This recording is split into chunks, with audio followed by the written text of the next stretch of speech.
Hello everyone, welcome back to Kuds Kitchen. Hindu மெத்தாலஜியில் 8 immortals, அதாவது சிரஞ்சீவிகள் இந்த உலகத்தில் இருக்கிறாங்க அப்படின்னு சொல்லப்படுது. அவங்கெல்லாம் யாருன்னு குயிக்காக பார்க்கலாமா? First on the list is Hanumanji. நம்ம எல்லாருக்குமே தெரியும், அவர் ஒரு பெரிய ராமபக்தர்.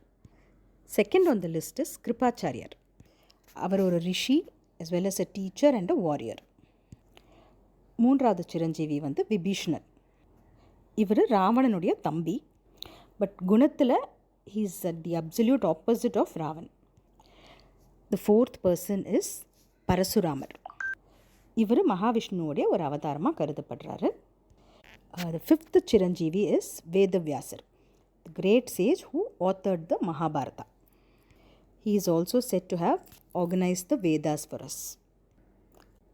ஆறாவது இம்மார்டல் இஸ் அஸ்வத்தாமன். அவர் துரோணாச்சாரியாரோட மகன் and a great warrior. Seventh immortal is Mahabali. அவர் அசுரகுலத்தை சேர்ந்த ஒரு ராஜா. The eighth and the final immortal is Markandeyan.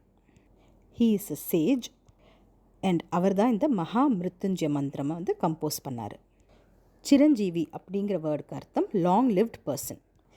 இந்த 8 பேருக்கும் இம்மார்டாலிட்டி கிடைக்கிறதுக்கு either a blessing or a curse is the reason. இவங்க எல்லார பற்றியும் டீட்டெயில்டாக இனி ஃப்யூச்சர் வீடியோஸில் பார்க்கலாம். Thanks for time. Please do follow my page and subscribe to my channel.